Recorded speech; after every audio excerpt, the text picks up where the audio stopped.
right, what's good? Yep, we are good. All right.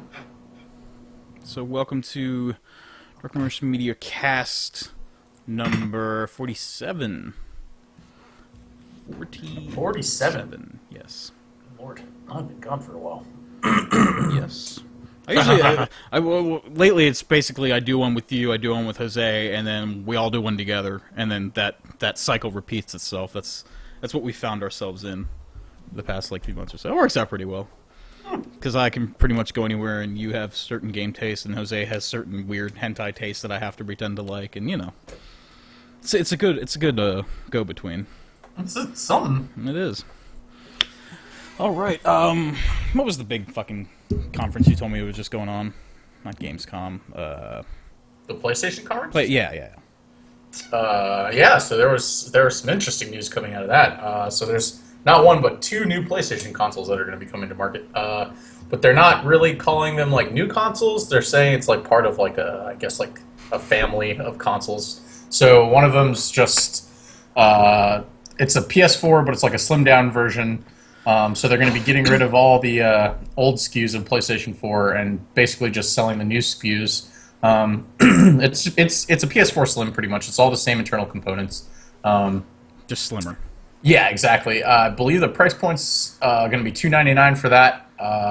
So there's not a whole lot of new stuff there. There's some HDR compatibility and a few other things, but all that's actually getting patched into the old PlayStation 4 models. So everybody gets that in a free patch. Price drop though, right? I don't know how cheap PlayStation 4s have gotten. I'm not actually sure. I'm pretty sure they weren't $230 or whatever you just stated. No, $299. Let's see here. No, it's $299 for the 500 gigabyte bundles that are existing right now. Oh, so okay. Yeah, no price drop. Just a little bit of a different. It's just a slicker looking version of it. It's not quite as wide. It's really for a slim console. I was actually kind of disappointed in the specs. They really didn't slim it down that much. It's maybe a half an inch thinner. Which I guess is just enough, but it looks a little flashier. They did away with the optical port, though, which is a big problem for anybody that wants to use, what the hell are those headsets? I don't know, any sort of expensive headset that requires an optical port. So that's something, I guess. So I know a lot of people are disappointed by that because of the fact that they do use expensive headsets that they've already dumped a lot of money into pretty regularly, so that's kind of a disappointment. But other than that, there's really not too much of a difference between the new version and the old version of the PlayStation 4. The big talk is this thing that they're releasing called the PlayStation 4 Pro. So basically, the PlayStation 4 Pro plays all your games in a higher graphic fidelity, and it can run things in 4K without any issues. So basically what it's turning into is the PlayStation 4 will be able to run graphics on medium or high settings from here on out. And then PlayStation 4 Pro is going to be your ultra settings. So they're basically releasing two different consoles to accomplish something that could be done with a high-end PC. I guess that's cool for people that really want to dump their money into the tech. It's definitely a much cheaper alternative. The price point for this is only $399, so it's a $100 difference, but you get a much bigger hard drive right in the box. I think it's 1 terabyte instead of 500 gigabytes. And like I said, you can run in 4K, and all your graphic fidelity will be much higher. It seems pretty cool. I'm glad that they're offering this to consumers, but honestly, I don't know that why consoles seem to be pushing this 4K angle so much. To me, it personally reminds me of when the PlayStation 3 was around and Sony was hyping up 3D TVs. I don't know that the market really has enough of a demand for 4K TVs. Do you know anybody that owns a 4K TV? I don't. I know one asshole, and his name is Corbin. He has a 4K TV? I'm pretty sure, yeah. Because he will okay. not get off the 4K. Whenever I talk to him, it's 4K this and 4K that, and Dude, I they're shove just 400K dicks up my asshole. So They're so goddamn expensive, yes. man. they're like there's just like I don't know. I can't justify buying. I literally just bought like a massive 1080p TV, and I have no desire to to lose that at all like anytime soon. So personally, I'm not in the 4K market at all. Period. Yeah, I think it's just one of those. Wait a few years, let it not be thousands of dollars for a 4K TV. Yeah. Yeah, so I mean, like, I don't know, like, I think it's interesting that Sony's announcing this and including this in their system. I mean, I guess it's good for the small percentage of people that actually care about these things, but if you think about it this way, and you look at the fact that they're getting ready to release a VR device that's going to be a couple $100, plus they're asking for $399 for this, plus you have to pay like $1,000 for a 4K TV, that's a lot of money. But I guess there's people out there that just feel like wasting that much money on a console game or console gaming. That's cool. I mean, it is what it is. I mean, like, I can see the appeal to it. I recently just picked up a Steam Link because I just got real sick of sitting in my chair playing Deus Ex, and so now I've just been streaming it to my TV and just playing it on the couch, and that's been great. I really enjoy it. So, I mean, like, I definitely see what the appeal is. Like, I enjoy sitting on the couch and playing single-player games, but that just, I don't know, like, just seems kind of pricey for something, and it doesn't even really seem like it's going to be that future-proof, because like if you look at like what Xbox and Microsoft are getting ready to release, like sometime next year they're going to be releasing the most powerful console on the market. It's 6 teraflops, whatever the fuck that means, Tim. I love the word teraflop. Yeah. So like it's just like, all right, like what's the point of this thing's existence? Like, yeah, I guess it's like the halfway point between the new console generation, but I don't know. It just doesn't. On one hand, I mean, like I said, I'm glad they're introducing it, but at the same time, I just don't see too much of a point in it, and I wonder how convoluted the market's going to get with something like this getting introduced. That being said, I'm still on the PlayStation 4 like VR hype train, sort of. I don't know. I'm interested. I just like that. That was the other thing that they were like touting the entire time during the conference, was that like this PlayStation 4 Pro thing is going to make like VR gaming like so much easier and all this other stuff. And it's like, well, like if you stop releasing things that are for all the VR things have just been experiences so far. There haven't been any true games. And the second they start talking about true VR games, yeah, I'm into it. But I don't know. I don't see why you would pay that money for a PlayStation 4 Pro plus a VR headset just to get a couple like 15, 20-minute experiences. Yeah, I kind of agree with that. I will say, I have, I tend to pay attention to new Steam releases just because we do this stupid fucking podcast, and I feel like that's a good idea. And there have been a shitload of just shitty-looking VR games coming out, but there are starting ones that are starting to pop up, and I'm like, oh, that actually looks kind of cool. But like you said, for the most part, they are kind of like these weird little experiences that you can probably blow through in an hour or two. They're not like, something you can immerse yourself in for hours on end like you can with, certain RPGs or, so many other games, just non-VR games right now. Right. Well, I mean, the other thing is, like, neither of us have had an opportunity to try VR headsets. No, I think Jose has. He's the only one. He used Oculus, right? Yeah, he used it with Elite Dangerous, if memory serves. Yeah. I don't know that it's something that I want to get immersed in for hours at a time. So maybe I just don't know like what I want with VR yet. I'm expecting something, and I may try on the headset and realize that I don't want to be stuck with the headset on for 40 hours while I play an RPG. I don't know. We'll see what happens with it. It's an interesting time to be alive, that's for sure. They also made a couple of other interesting announcements during the conference. They talked about Mass Effect, the new one. They did some gameplay of it. It looked kind of cartoony, honestly. I'm kind of lukewarm towards its presentation right now. But we will see where it goes. I mean, I love Mass Effect. I know you love Mass Effect. I do. We're both going to give it a shot regardless of what I'm to say right now. So that was really the big stuff that came out of it. There wasn't a whole lot of other things that really impressed me. I did hear some PlayStation caught some flack with some modding bullshit with Fallout or something like. Yeah. I don't really know. All the shit post on the Reddit I saw about that, about Fallout not having mods on PlayStation or getting delayed or some shit. Yeah, no, they're not. They announced that they're not coming at all now to PlayStation. Apparently, like Bethesda. We were talking about Mass Effect. I was on that Anyways, They both have the same letter. I'll give it to you. I'll give you a pass. yeah. I'll give you a pass. So Bethesda came out and released a statement basically saying that they have had mod implementation ready for quite a long time for the PlayStation 4, but Sony has been saying no, like we don't want to allow modding on consoles. So Bethesda has said flat out, like, sorry, there's nothing we can do. It won't be coming to Skyrim's remastered edition either for PlayStation. You're basically shit out of luck, Sony fans. If you really want to play it on consoles and have the mods, go over to Microsoft, because apparently Sony's just not going to do it. Now, that being said, they did say if Sony changes their mind at some point, then they are ready to implement those options as soon as they get the okay. But they have to get the okay first. And why would Sony, like, console hacks? Like, I'm trying to fathom a reason why Sony would do that. I don't know. I think it was because of the fact that, like, Bethesda really wants people to be able to release whatever mods they want on it, and Sony doesn't want, like, gratuitous nudity or violence on their console, and Microsoft. But they're Japanese, Palmer.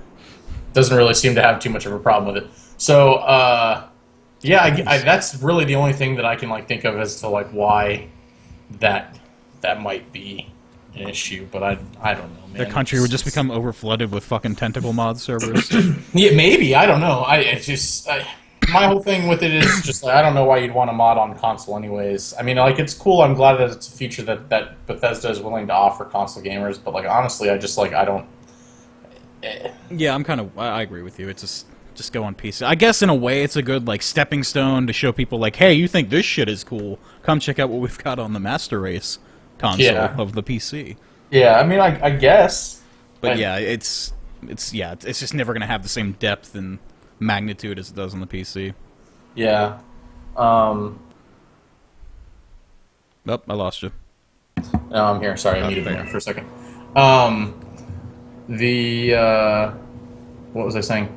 Oh yeah, modding. Anyways, yes. It's a bit of a shit show right now, but it will be what it is. My cat is, like, losing its mind right now. Let me go let this out real quick. I'm sorry to interrupt this. I'll ramble off about something. I don't know what I'm gonna ramble off about, folks. I guess I'll ramble off about Halo 5 real quick. It's got its latest content update, and it's actually the first content update not included in the initial layout plan they did last... When was it? I guess it was earlier this year. They laid out their plan. There's 4 or 5 pieces of DLC, the last one being Firefight. Right, I'm back. And that was the last one that came out. I'm talking about Halo. Just segued into Halo real quick.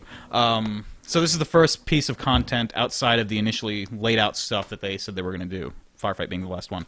Nothing too spectacular, but it's content. It's free. It's still coming about a year later. It's a new arena map, new Warzone map, a few new weapons, skins. The cool thing that I like about this update is the classic Halo Hunter weapon, which is basically the Hunter arm, the plasma cannon. You can now equip that in Warzone and whatnot.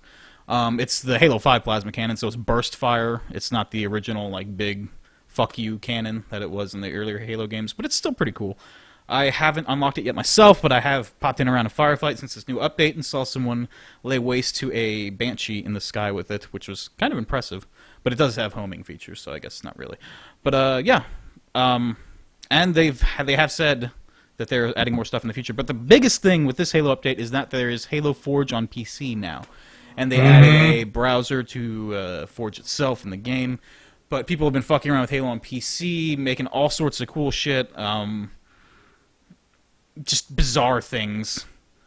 I mean, Mario Party games to, like, Dig Dug to, like, a boulder dash type thing. I saw somebody had made, like, a Sarlacc pit. I saw somebody had made, like, what is it? That, like, bondage room that's in Pulp Fiction, where Marcellus Wallace has, like, the ball gag in his mouth. Apparently that got made basement. Yeah. Yeah, there's, like, all sorts of, like, kooky things that have been designed. There was somebody that actually made, like, the Halo ring as a multiplayer map, and you could run around the entirety of it and blast each other away and stuff, which seems like a lot of fun, actually. But yeah, this has opened up a whole new slew of potential for Halo. Yeah, I'd like to see the actual game come to PC, but even just for console, this has opened up a huge thing. And with the new Forge browser, it's a lot easier to find this shit, a lot easier to get people together to play this shit. So, all in all, this is really great, and I'm glad that there is even more shit to come with Halo, update-wise. Because right now, it's gotten better and better with each update, and ever since they added Firefight, I actually play it somewhat regularly. Usually, a week or doesn't go by where I don't play a game or two. So, I'm very happy with it. I just need to. I got Jose to pick it up, but I have yet to get him to install it. But once I do that, then I can bug you to get you on. Then we get Vasquez on. Then we actually have a little fire team. Jose finally caved in and bought an Xbox? Jose's had an Xbox. He just never uses it. Really? I thought he didn't even have one. It's like a year ago he got one. He just never uses it. Oh, okay. Well. But yeah, I finally got him to get Halo 5. But he has yet to install it. He never. I think the only thing he uses it for is Netflix, which I don't blame him. The first year I had a fucking Xbox, it was basically just a stream box. So. Did he tell you a couple weeks ago I was like really drunk and called up a whole bunch of people on Skype and tried to convince them to play Dota with us? How did that go? It didn't go well. Oh. He left the conversation after like 5 minutes. Yeah, Jose ain't having none of that shit. Yeah, it was pretty funny though. But anything else in the Sony conference or whatever the hell it was you want to talk about before we move on to anything? Not really much more than that I really want to touch on. I just kind of wanted to talk about the hardware more than anything else. I mean, there were a couple other things that sort of sounded interesting, but like I don't know, I'm not too worried about it right now. Well, there were a few things that I've got my eyes on that at a future date we will talk about. As of right now, there's not enough really to talk about. Fair enough, sir. All right, well, let's something we've both actually played recently. How about Killing Floor? Oh, yeah. It's a few weeks old now. They brought out the SWAT update, which introduced the SWAT class, dumped some founder skins and gun skins and whatnot on people, added a cool new hell map, and a variety of other little things, fixes and tweaks. The balancing for the SWAT updates patch is probably the best, in my opinion, Killing Floor. Like, right now, Killing Floor 2 is probably the best it's ever been at, balance-wise, and just gameplay-wise. It's really fucking fun. It went through a few rough patches, with the sharpshooter perk, things got fucky, with the gunslinger. Sharpshooter fucked things up. But everything's pretty good now. I'm pretty happy with where it's at. Yeah, it's not in a bad place. Hopped on it and played it with you guys for a little bit, and I enjoyed myself. I actually played it a few times by myself after that couple of rounds that we played while streaming, and I don't know. It was nice to get bit by that bug again. Just kind of like jump in and dump. I think I put like 5 more hours into it or something like that when that patch came around. I still have not touched the SWAT class at all. Well, you were hounding for sharpshooter for fucking ever. Yeah, I've been so underwhelmed by sharpshooter. I went back to medic, and I got my medic class upgraded like 2 more levels or something like that in the past few times that I've played. I keep meaning to jump on SWAT and give it a shot, but pretty much every game that I've joined in, like solo, like it's just filled with SWAT people, and it's the new class. I understand, like everybody's kind of playing it and leveling it up, but it's just I haven't had too much of an opportunity to do it yet. So. But I mean, from what I've seen, it looks like fun. I picked up the weapons a few times from like dead SWAT guys or people that have died while playing SWAT, and picked up their weapons, and they feel good. They shoot real well.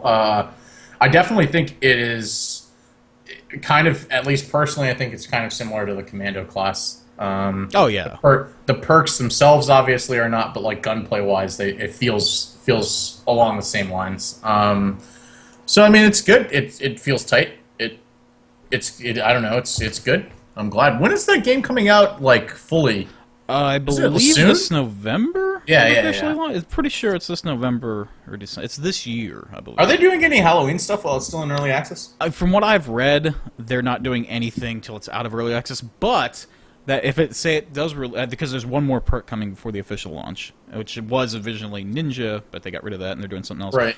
But if, say, they launch in November, there's a chance that they might finally do a Christmas event, which they haven't done in years. The last one they did was on Killing Floor 1. But I'd really like to see that. But there's a chance, like I'm saying, because, if the game comes out in November, maybe they'll finally start doing events. Because they pretty much said, like, yeah, about a year or so ago, one of the devs came out and said, like, yeah, we're not doing events until the game's actually done. So I mean, good on them for focusing on finishing the game. They do need to do that more than focusing on the events and stuff. I mean, it makes sense. I'm glad they're doing it that way. But I mean, that being said, it is kind of a bummer to not have a Halloween event. But I'm sure we'll get it's a one next staple year. of Killing Floor. Yeah. Well, I'm sure we'll get one next year. But we might. Well, I mean, there's a small chance, but we might get one this year. But yeah, I wouldn't hold your breath. But it could happen. Could happen. Well, yeah, the Christmas event, that's definitely something to look forward to if it's got a November release date. Yeah. Again, if they do that, but they might not. But I think that's much more likely than a Halloween event. But some type of event this year would be nice, basically. Yeah, that'd be awesome. But like I said, the game, as long as they keep the balancing and the damage resistances and whatnot where it's at right now, and they polish, they don't really even need to polish it up. Just a little bit more polish, add in that last class, maybe a couple new guns, and boom, the game is good for release. Because right now, like even before this last class comes in, right now, Killing Floor 2 has about double the content that Killing Floor 1 did when it launched. A lot of people don't really seem to realize that when Killing Floor 1 launched, it had like 5 maps, like 5 perks. It was very bare stuff, and then they added to it over the course of like fucking Wasn't the years. asking price for Killing Floor like much lower though? I think it might have been originally Wasn't 30. like- By the time I got it, it Was was it? $20. Yeah, by the Okay. time I got to it, it was $20. But I got it. I picked it up summer 2010. It was like one of the first games they got on Steam. Okay, all right. But For some reason, I thought it was like a $15 price point when it launched. no, I think it's still at Okay. $20. Okay. But just my point is, it had a lot less content, and they added to it over the years. And Tripwire is obviously going to do that, as they've done it with like Red Orchestra and or Killing Floor 1 and other games they put out. But yeah, I'm really, really, really glad where the game's at, because it went through a rough patch, but I don't know, 6 months back or so, 5-6 months back. They brought out that perk, and everything just got fucked up, and they kept patching it and fucking with the balances and the damage resistances, like constantly swaying them back and forth. But it's good where it's at now. Don't fuck it up, Tripwire. That's basically what I'm saying. Yeah. Tripwire can't fuck things up, dude. It's just not. It's not possible. They don't do that ever. Not once. I don't think you were fucked here for anything the up. cast that we announced that Red Orchestra Vietnam got pushed back till next year. Yeah, you told me that. You fucking messaged me that like raging, like in the middle of the night. Yeah, that sounds like something I'd do. Definitely sounds like something I would do. Yeah. Well, I guess while we're talking about this stuff coming soon, I kind of want to delve into Space Hulk a little bit, because they talked about upcoming classes for it I finally. sure did. Yeah. Well, first off, they announced the release. Well, they said they put down the concrete release date as November. It still doesn't have a release date, but that's the release month. But as for classes, basically you're going to have your heavy range class, Jesus Christ, your heavy range class, your close quarters class, your support class. Actually, there's like 2 support classes. There's like a medic, and then one they didn't really go into. They said that they can buff your teammates and stuff. And then the librarian, which can shoot out psychic bullshit and just fuck shit up. But yeah, I'm really looking forward to this game, like a lot. Like a lot. Vermintide is cool. I like Vermintide.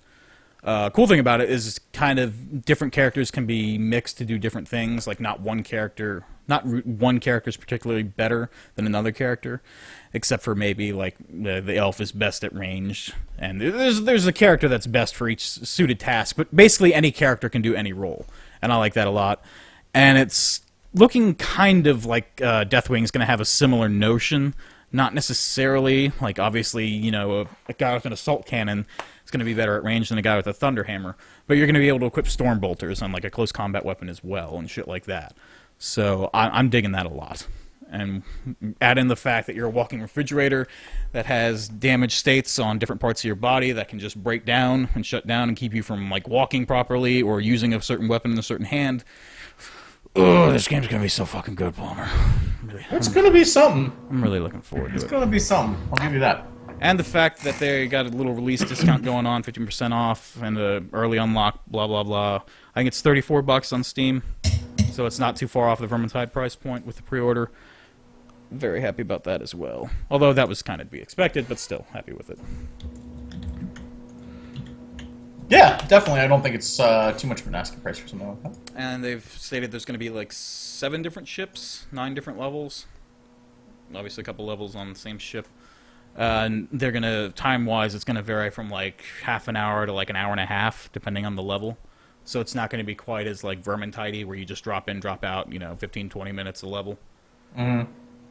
Well, I don't know how to feel about that, man. Like, honestly, yeah, I do like the drop in, drop out aspect, but I don't think there's going to be a lot of hour and a half levels between. Well, yeah, I mean, like, my whole thing is like, all right, it on one hand, like, I'm not too concerned about it because I know you're going to pick it up. I know Jose's going to pick it up. I know I'll have people to play with that aren't going to leave when a level takes an hour and a half. But if you try to play that with like a pub and people are trying to drop in and drop out, then that might get to be kind of annoying. Maybe. By maybe, I mean definitely. Yeah, I can see where your hesitation is there. But I mean, honestly, like I really only played Vermintide with you guys, anyways. I think I like rarely played Vermintide by myself. Like I might have done it like a handful of times, but for the most part, I played it with you guys, so I'm not too concerned about it. But at the same time, I don't know if that'll hurt or like hinder the sales of this game if like word spreads around and people are like, "Oh, this is annoying to play with people that you don't know." But I mean, to be fair, Vermintide was kind of annoying to play with people that you didn't know on higher difficulties. So yeah, on higher difficulties. It was tear-inducing. It was awful. Yeah. Yeah. Either way, this is. Yeah, I'm still pretty excited about this. This is going to be pretty cool. I'm sure.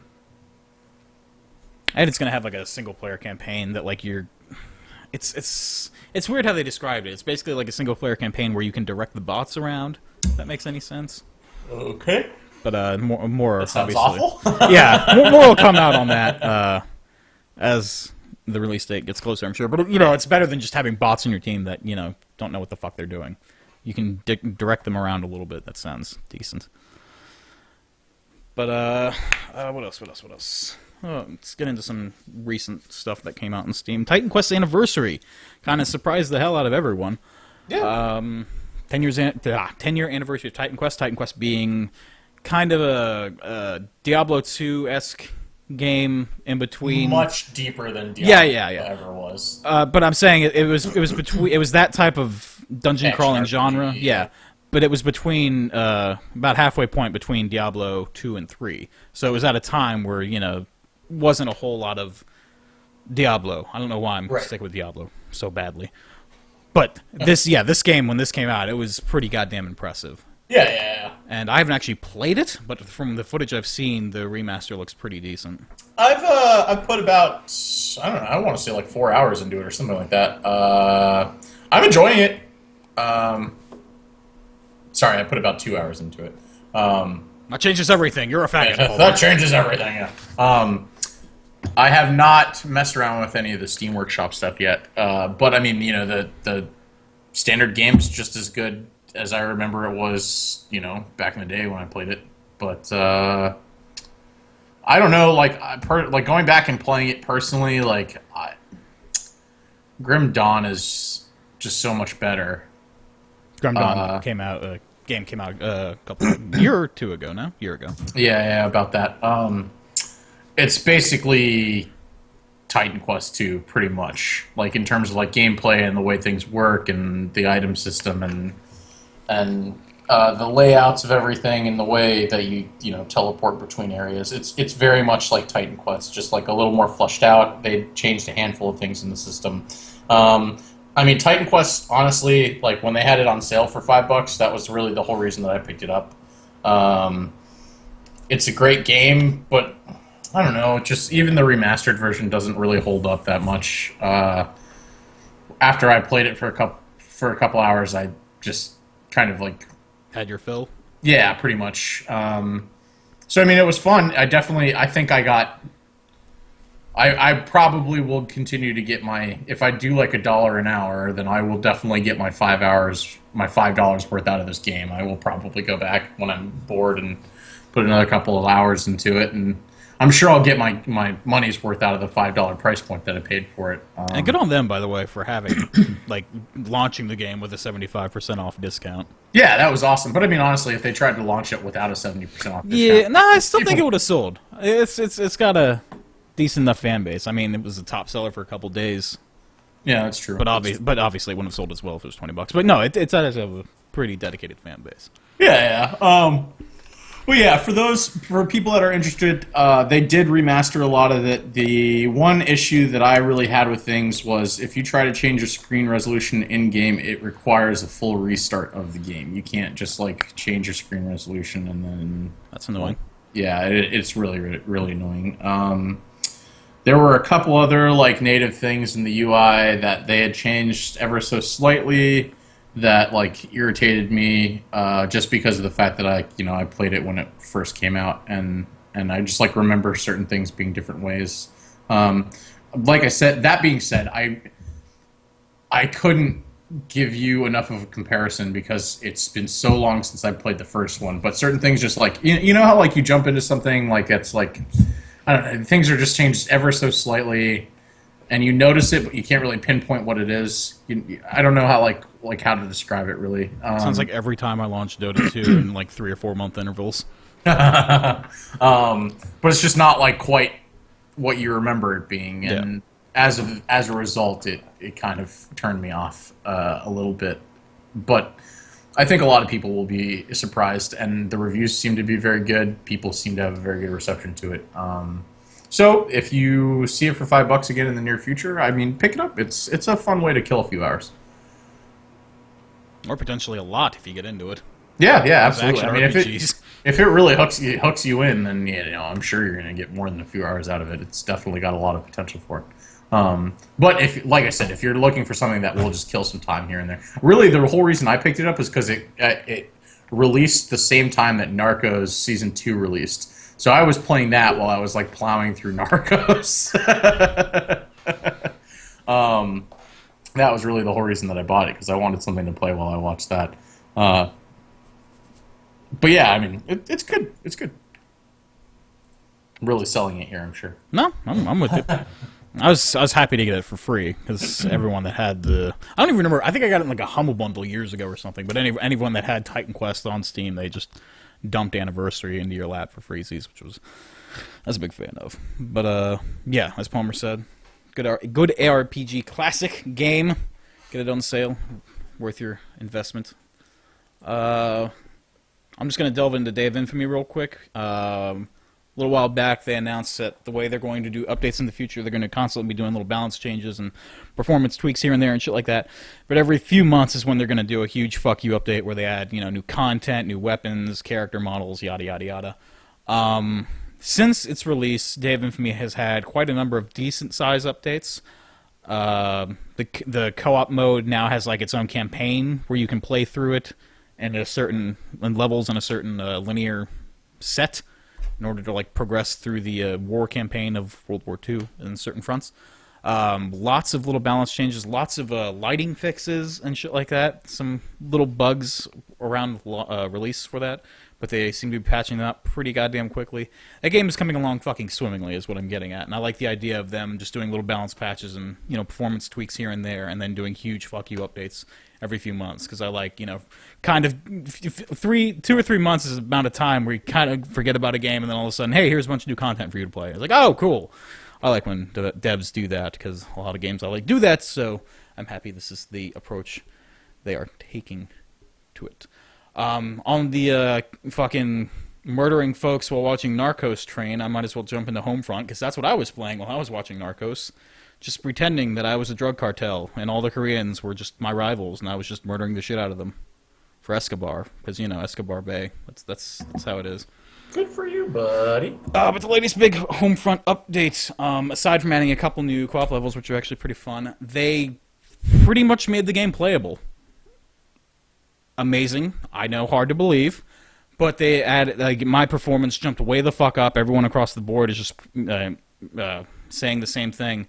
Just, it plays like an actual game now. There's like the stuttering's gone, a lot of the micro freezes are gone, a lot of little issues that the game is having are just gone, It's a shame that the game got shit on so hard because now it's actually in a playable state. But now that they're starting to sell it. Well, for maybe if they released it at in a playable state, it wouldn't have gotten shat on so much. But I mean, both you and I really actually walked away enjoying it. So oh yeah, it's the thing is now it's getting cheap enough where people will actually pay attention to it or try it out. Like they did a free weekend recently. And a lot of people were pleasantly surprised. Like, me and Jose were playing online just because the servers were full. I was like, hey, Jose, let's pop on. People were like, wow, this game's actually fun. Why was it shit on so hard? Yada, yada, yada. And I was like, oh, you weren't here at the beginning, kid. You don't know. Yourself. But, yeah, I'm happy that the game's pretty much playable now. And they're still planning on adding more content. And that makes me happy. It makes me very happy. Because this is probably one of my favorite games released this year. It's just so weird and fun. The single-player campaign was very... fucking hide in the shadows, dogfight tactics, or guerrilla warfare tactics. I really liked it. Like you said, it was a flawed gem. It's probably the best way to describe it. Yep. But, that update came out. I should probably go into the Bioshock collection real quick, because that's actually coming out tomorrow. Oh, yeah, it is. Basically, the way it works for us Steam users, if you have Bioshock on Steam, you have Bioshock Remastered tomorrow. If you have Bioshock 2 on Steam, Bioshock 2 Remastered. If you have the Minerva's Den DLC, you will get the Minerva's Den DLC Remastered. And then you'll be able to buy them all separately. And then on consoles, it's releasing as like a package, I think, for like $60, which is including all that and, I think, Bioshock Infinite. Is Infinite not included on the PC version? No. I think the Infinite is just Infinite. Like, it's not a remastered version. Alright. They didn't do anything. No. Okay. I came out recent enough where they don't have to worry about shit. Yeah, I guess that's true, to be honest, yeah. But I'm really just looking forward to Bioshock 1. I like Bioshock 2, but personally I like the Minerva's Den better, story-wise. I just thought the story was more interesting. But Bioshock 1 is with my favorite, without a doubt, in the series, and I'm really looking forward to playing through that again. I think most everybody would agree with you there.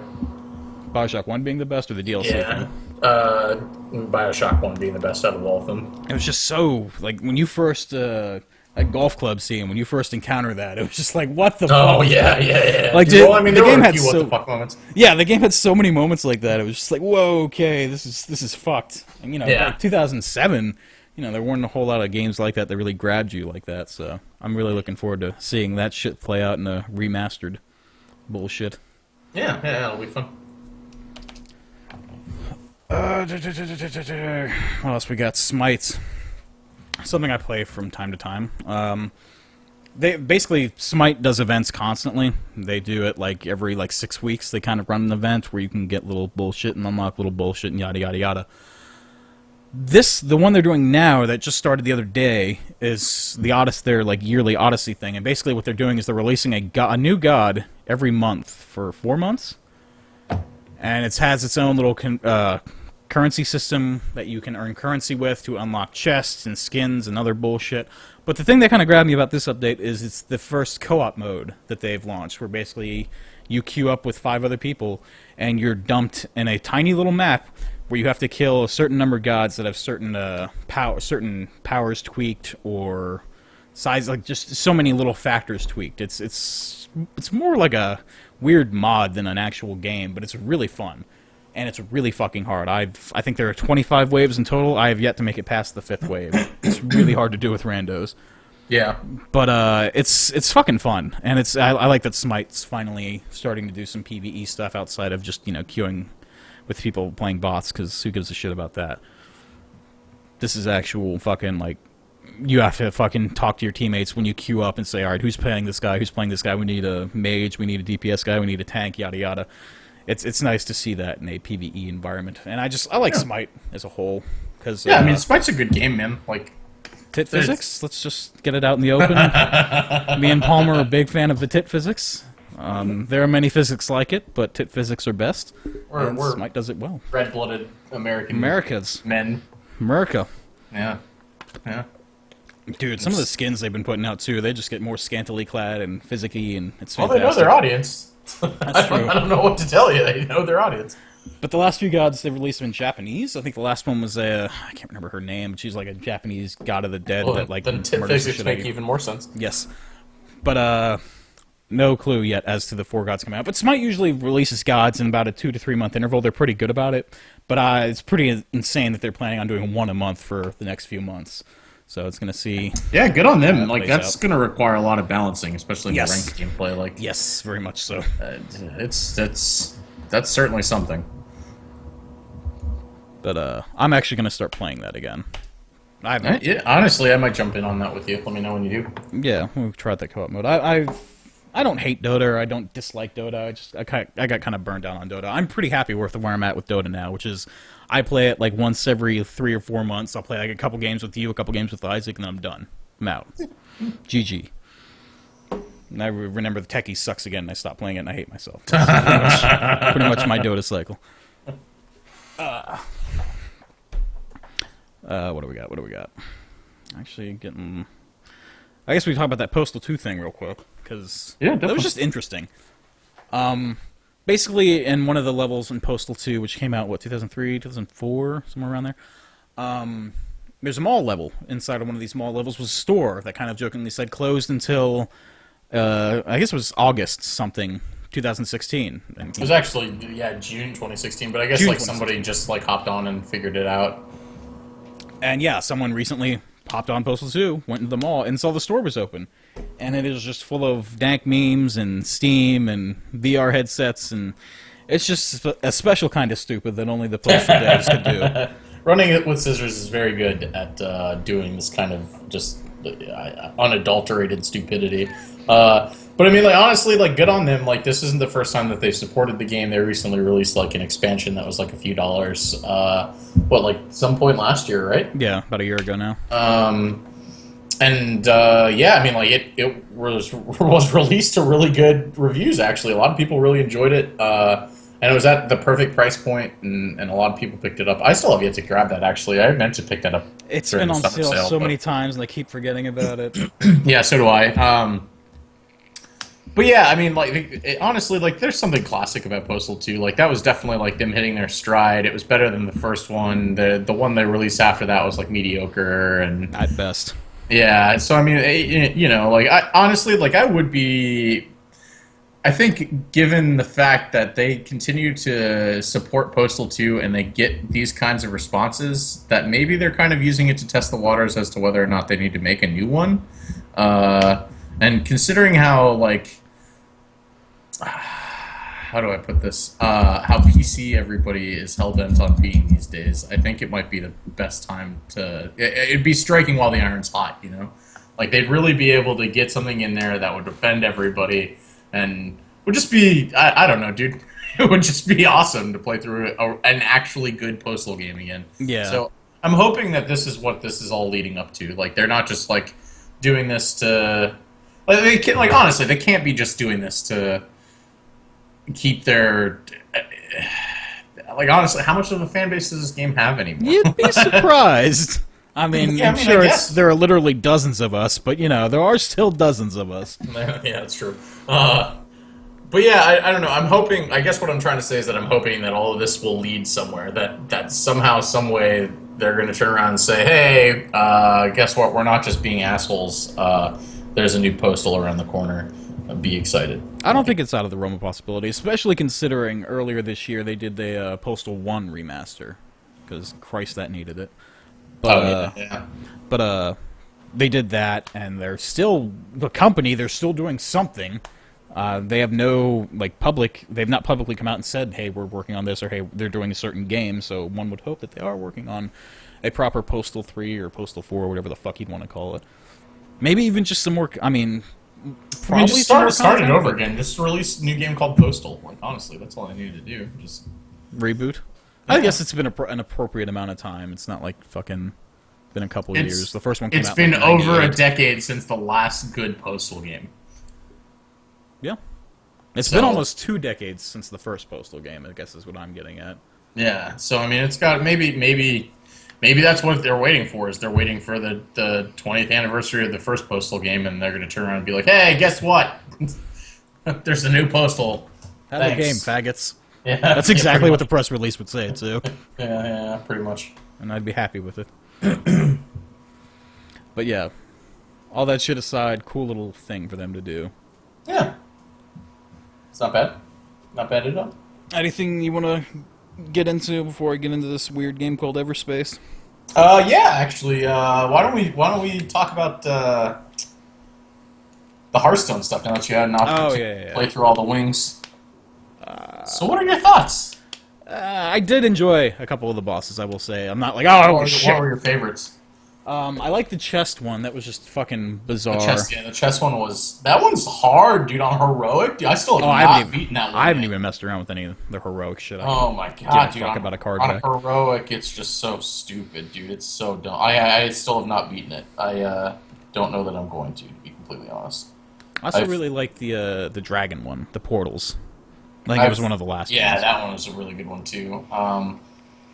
Yeah, the worst part is like the chess one is the only one that I haven't beaten, so it's just sitting there It's just mocking me. taunting you. Yeah, because it's the only thing stopping me from getting that stupid fucking card back. It's just driving me up a goddamn wall, dude.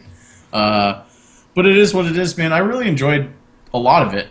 They did a lot of different things with it. I too enjoyed the Portals one. That one was really good, I thought. But my favorite one, I think, was the play, the operas. The one, what was it? Where it's like the Wizard of Oz, and you're fighting like the Wicked Witch. Oh yeah, yeah. That was Uh, the one in line with the Romeo and Juliet and the Shakespearean bullshit yeah, and all yeah, that shit. exactly. Yeah, I really enjoyed that one too.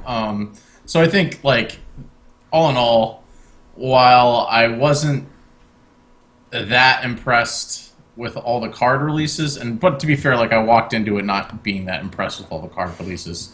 Aside from Malkazar, dude, fuck what anybody says. That card rules. So I've yet to really. I want to mess around with him. I've yet to though. Like it just works exactly the way I wanted it to work. I've thrown it in like Reno decks. I have it in my mill decks. I have it in what else? I have it in my mage deck. That's just like a random control mage. And it's just like one of those things where like I can draw the game out for as long as I want to draw it out for with Malkazar, and I have no worries about like being milled at all. Period. And I mean, yeah, there's a handful of times where I'll get a whole bunch of shitty legendaries that won't help me at all in any way, shape, or form. But more often than not, I walk away with getting some sort of card. Like, I can't tell you how many times. Like, I don't even put. The funny thing is, in my Reno deck. So in my Reno Mage deck, I don't even have Reno in there because I It's get just him. not a Reno deck, Palmer. You need a Reno in the no, deck. No. Get fucked, dude. I get him from Malkazar like That's 90% of the retarded, time. Palmer. It's absolutely retarded. 90% of the time, I get him from Malkazar, and it's fucking great. The game is broken as fuck.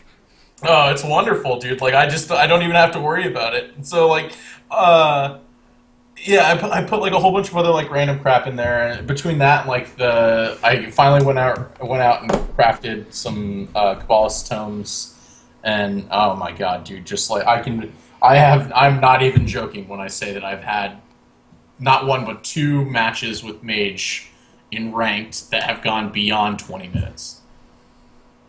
It's disgusting. I will never understand that obsession with just drawn out Hearthstone. I love it though, dude. I love locking people into a game that they're committed to and refuse to leave, and just being able to fuck with them the entire time. That to me is how Hearthstone should be played. That is, no one agrees with you. You're the only person on the world that's I really don't care. I guess I have to respect that to a certain degree. It's psychotic, but like, whatever.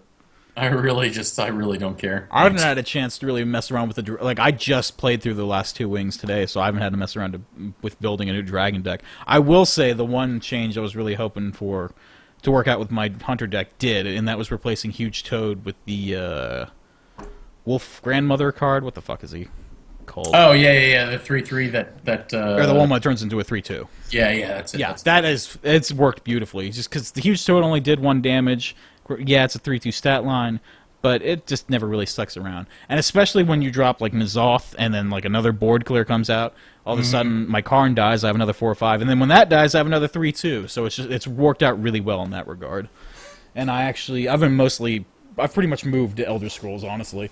But now that I have all these new cards and these new dragon synergies I want to fuck with, I'll probably start playing Hearthstone more again. Because dragon's best. Yeah, that is what is. I've been playing a shitload of Rogue since this expansion came out because of the fact that Malchezaar makes Mill so good. I've been doing a bunch of like really interesting, really bizarre Rogue decks. So I have one that's just a straight Mill deck that focuses on just outdrawing the opponent, and then the other one is it's basically like the single memeiest deck that I've ever designed. So it's got Malchezaar in there, it's got Barnes in there, in addition to Bran and what the hell's the name of that rogue card? The epic that makes a 1/1 copy and puts it in your hand for 1 mana. Oh yeah, fuck. I know. So I know what you speak of. So it uses that. It uses all the rogue steel cards. So Burgle, Nefarian, like everything that steals cards from the opponents, and then has the new epic card that reduces the cost by 2. So the whole goal is to steal as many cards as you can from your opponent and keep yourself alive, and then uses Blade of Cthulhu to nuke anything that's huge on the board, and then you just blindside them with a Cthulhu like in turn 20, and it's fucking wonderful. All of a sudden, you'll whittle the one problem that I run into is that there's not. Sometimes I don't have enough healing in Rogue because you don't have. That's the main problem with the class. You don't have quite as much control. Like with Mage, I don't run into this issue too much because I can just freeze everything on the board and I don't have to worry about destroying it. With Rogue, I have to destroy it or get it off the board. Period. I've had a lot of more luck since I incorporated Vanish. Because then I can just vanish things off the board and everything's okay. It buys me a few more turns. But, oh my god, dude, it's so funny, like, because I won't play Blade of Cthulhu until I see something huge on the board. Like, I just won't do it. And so people never expect it. They're like, what the fuck is this guy doing? He's just stealing class cards from me and being an asshole. And then all of a sudden, Blade of Cthulhu just nukes a fucking 9/9, and I play a fucking, 18/18 Cthulhu the next turn. That's also a 4/4 body, isn't it, too? Yeah, it is. That's a really powerful card. Like it is a really fucking powerful card. And people just don't ever see it coming. It's so funny how many well-playeds I'll get spammed at me as soon as Blade of Cthulhu just gets dropped down and they see Cthunes in my deck and they're just like, what the fuck? Because they're the only 3 Cthulhu, 2 Blade of Cthunes and Cthulhu. That's it. That's it. That's your Cthulhu synergy. Those are my Cthulhu synergy. That's it. But it works. It's perfect. Because between Sinister Strike, which deals 5 damage to undamaged minions, and Assassinate, dude, I can clear the board pretty much anytime I want to. Or Vanish, I can just reset the board if I really want to. So I have so much stuff in my deck that's just capable of controlling the board, and then all of a sudden they'll be like, oh, he played both of his Assassinates, it's time for me to drop, whatever the fuck I'm going to drop. And most of the time, especially lately, I've been playing so many Warriors. Yeah, I hate fucking Warriors. It was so funny, dude. Somebody dropped an Alex Straza down and dropped me down to 15 health, and I'm utterly convinced he thought it was just gonna kill me because it was down to I don't know, my last few cards in my deck, and he was already taking mill damage, but he had so much armor at that point it didn't really matter. But then I just dropped Blade of Cthulhu, and he just was well played over and over and over and over again, and that was it. That was his last chance. I think he thought he had it in the bag. And then he dropped Grommash and tried to hit me with that, and so he dropped me down to 5 HP, and then I just dropped another Blade of Cthulhu, and then turned around and dropped a fucking 25 Cthulhu the last turn, and the guy just I don't know, dude, I can only imagine how much he was raging. Especially because that was one of those matches I think I was at it definitely wasn't 20 minutes, but it was a good 10 minutes or so. And I don't know, dude. You don't expect to be playing against a rogue and his last 5 cards to be 2 Blade of Cthulhu's and a fucking Cthulhu. Yeah, it's especially when there's literally, and I love it. There's no sign that those are in there at all. Nothing. Because I'm just stealing class cards the entire time. So I'll just use Assassinates and Executes and whatever the fuck I can steal from the opponent, and then all of a sudden it's just oh hey. There's a last-minute Cthulhu synergy in here. Why the fuck does this exist? Well, it's smart. You keep you can't play that shit early game. Yeah. And yeah. like you said, fucking Rogue has removal for days, so you just use all that shit. You steal your opponent's class cards, use that shit.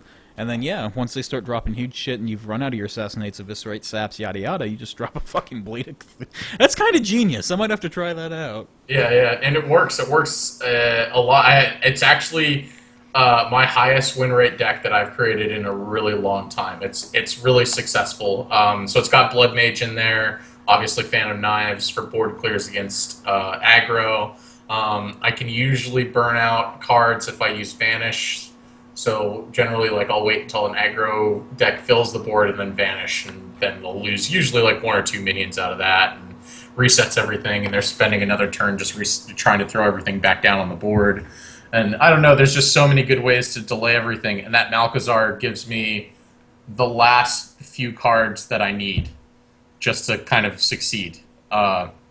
And trust me, there are plenty of instances where I get some shitty legendaries, but there are plenty more where I will be desperately looking for something, and that one card will suddenly come out of the blue that just like saves my life, like utterly saves my life. Like, what the hell is the name of that legendary taunt that got released in not in the Karazhan expansion, the one before it. That like the 5/9. yeah, That can't be targeted by it spells. can't be. Oh my god, dude! I can't tell you how many times that thing has saved my life. Like, it'll just get drawn, and I'll throw that down, and I'll be at like 1 HP, and they'll be like, "Well, fuck! Now I have to throw everything at this creature," and it'll be just enough. It'll be just enough to keep me going. And so, like, I've seen a lot of stuff that people are saying, like, Malchezaar makes your deck inconsistent. It doesn't make your deck well, yes, it does make your deck to a certain inconsistent. degree, like, yeah. But you have to, if you build around that inconsistency, there's so much fun to be had.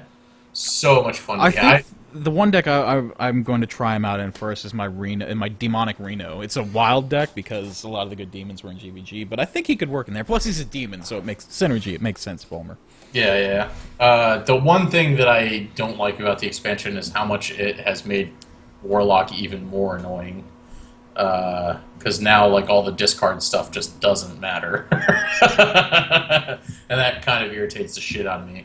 I was not expecting discard decks to be able to be this good, but they are very, very good. I've played maybe 6, 7, 8 games since most of the expansion's been out, but I've yet to see one. I'm still just seeing warriors and shamans and druids now, or a thing. Wait until you come across your first discard deck and you're just like, what the fuck? Why does that work so well? After we shit on it for like a good 20 minutes. Exactly. But yeah, Malchezaar's Imp, or whatever the fuck it is, that one card was like just what it needed to kind of... Because now you throw down a Doomguard, you get the charge, and there's really no loss. You're drawing cards as soon as you discard the 2 that you have. Like, I don't know, dude. Like, it's just... Rogue doesn't need to tap, or not Rogue, Warlock doesn't need to tap to draw cards anymore. He just needs to get rid of them. It just gets rid of cards. And chances are, like, you know, they'll have some stupid, like, Fist of Draxus or something else that's fucking dumb that shouldn't be... It's able to work as well as it does, and all of a sudden it works really well. Yeah, like you're taking 4 damage, or it's destroying a minion that you really need to survive. Yeah, that's always great. The sad thing is that's one of the best animations in the game, but like you never see it. Well, I guess now you might. I've seen it a few times now. Yeah, so. But yeah, honestly, like, I really enjoyed the adventure stuff. Like I said, walked away feeling a little lukewarm on the cards. My stance on that really hasn't changed that much, but. I'm looking forward to the next adventure. Blizzard did a relatively good job with this. Well, expansion is the next thing coming up. Yeah. I really hope they change it to two adventures and 1 expansion a year. I think that makes a lot more sense. Personally. I feel like the adventures are probably a little more hard to design. Like, probably require a bigger team because they have to do custom scripts and design like a new. Like boss animations, do voice recording. Fucking Blizzard, they can just throw money at it. Who gives a shit? Yeah, that's true. I don't want them to bleed me dry for 2 expansions a year. It ain't happening. It's not happening, Jack. They gotta make money somehow. Sell more of them dank in-game portraits, Palmer. That's where 90% of their revenue comes from. I guarantee it. Guarantee it. You're so fucking wrong. Oh, yeah. Absolutely. Absolutely. Alright, let's talk about this stupid Everspace game that you seem to want to talk about. Right now on G2A, by the way. It's It's basically a dumb little roguelite game. Space game. It's not like Space Sim like you would think. Elite Dangerous, No Man's Sky, Star Citizen. It's much more of an arcadey game, but it still incorporates a lot of those features. Like you mine shit, you upgrade your ship. It's a roguelite in the sense that when you die, some of the stuff like crafting materials, money, yada yada, some things that you earned you can be used to upgrade your ship for the next run. So it's not quite like something like FTL, but it shares a lot of the same similarities. It looks fucking gorgeous. It plays really well. It's not even full releasing for like another half year or so. This was the game that kind of made me sign up for Kickstarter because I really, I was like missed it by like a week and I was so pissed. But now it's here on Steam Early Access, and because I missed it, I fucking missed out on the past year of development. So now I get to play it when it's all crisp and shiny and pretty polished, honestly. But it's a cool little roguelite. It's on Steam. It's like $30. I think the full retail price is going to be $40. But it's the perfect thing to play when I want to dick around in space and I don't want to know or have memorized like 30 buttons to fly around in like Star Citizen or Elite Dangerous or something like that. It's much more fast-paced. It's much more like drop in, play it for 20 minutes, an hour, and get out. It's not like Star Citizen where I'm sitting there playing for 5 hours, trying to remember everything, and then get my groove back, yada yada. It's much more approachable to like a casual crowd than something like a Space Sim 2. So I think it's going to do very well, personally. It's only being developed by like a dozen people, and it looks like tremendously better than even something like No Man's Sky, although that's a whole another fucking bucket of worms. But yeah, I wanted to get my 2 cents in about that. I've played it for half an hour. Like I just got it before this cast, so I'm probably going to talk more about it next time we do a cast. But yeah, really fucking cool game. Liking it a lot so far. And it just looks fucking gorgeous for something that it shouldn't look this gorgeous, the fact that it's being developed by like a dozen people, but it does. And environments are vast and big and spacious, yada yada. I'm just rambling at this point. It's a really fucking cool game. Look into it. Everspace. It's pretty cool. Pretty cool. All right, well, fantastic review. It's pretty cool. Pretty cool. It's pretty cool. Go ahead and feel free to use that on your Steam page, devs. Go ahead and throw that on there. Some pretty fat cool. guy on a podcast that no one listens to said it was pretty cool. Yep. That pops up in a trailer. I will literally shit my pants on. I hope it does now. Me too, Palmer. Me too. But yeah, I think that about wraps it up. Unless there's anything else you want to get into. Not really. Unless you want to talk about Deus Ex briefly. Yeah, I guess we can talk about that for a minute. I briefly went into it the last time we did a cast, and my initial reaction was Palmer. It's pretty good. Pretty good.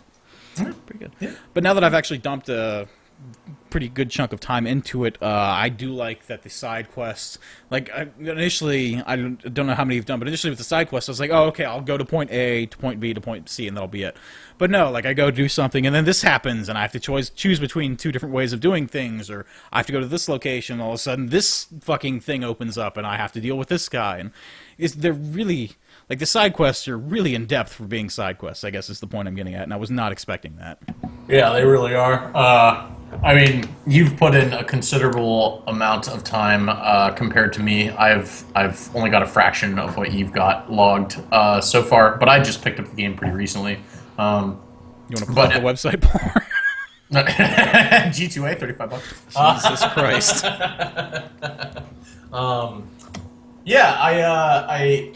So we've discussed this briefly on some of the other podcasts. I was not a huge fan of the last Deus Ex game.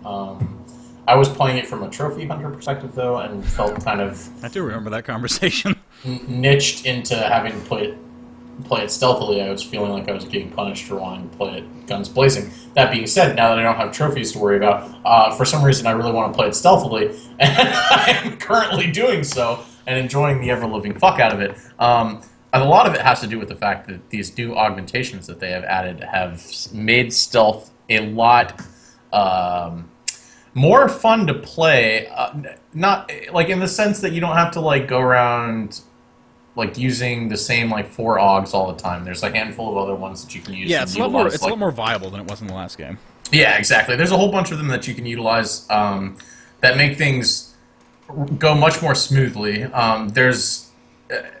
And it gets to the point, actually, it feels like in the last one, it felt kind of like when shit went down and I lost, I was revealed or enemies saw me or whatever, I kind of felt like it was like an unfair advantage for the enemies. Now I feel like whenever I get caught, it is my fault, and I know it's my fault, and I don't mind resetting everything and loading my last save and trying to go back through it all over again. It's fun. It feels, I don't know, a whole bunch of it, everything feels so much better in this one than it did in the last one. Like the last one, the gunplay wasn't that great either, which was a huge turnoff for me. Yeah, it's noticeable improvement on this one. Yeah, it's a huge improvement with the gunplay in this one. It's much, much better. And the new AUGs play, not just stealth, like with combat, the new AUGs play into that too, like with the armor plating, just turn yourself into a fucking shield real quick. Yeah. Shooting blades and shit, like, it's just cool.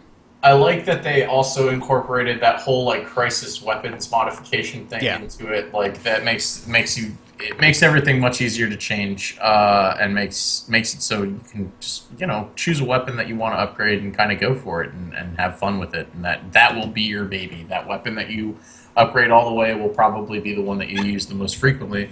But couple that with the vast improvements in gunplay, and it actually feels like. It feels like a true blend between FPS and RPG, whereas the other one felt like it was an RPG with FPS elements. If that makes any sense. No, yeah, I agree with that. So I'm really enjoying it. I'm really, really digging it, and it's definitely going to be something that when I want to play single player will probably steal me away for quite some time. I honestly think I will probably dump about as much time into this Deus Ex as I probably did with Fallout 4, which is saying something. Especially, still need to go back and play through that. And I was just about to say, especially since I have not played any of the DLC in Fallout 4 yet. But yeah, I'm enjoying it. So just in case we're on the fence and you're watching this stupid fucking podcast for a reason, and you want to let these two idiots' opinions be the last thing that pushes you over the edge. We are goddamn geniuses. Do it. Go get the fucking thing. It's really good. G2 apparently, yeah. If you go to scam websites, you can get it real cheap, apparently. You can be a normal person and get it on GMG. Dude, whatever, man. They're paired up with PayPal, dude. They're totally legitimate. Jesus Christ. Sure, fucking Russian brothel sex websites are paired up with fucking PayPal. I don't mean shit. Whatever, dude. Fuck out of here with the crippisms. PayPal. PayPal. PayPal. Fucking trademark that shit.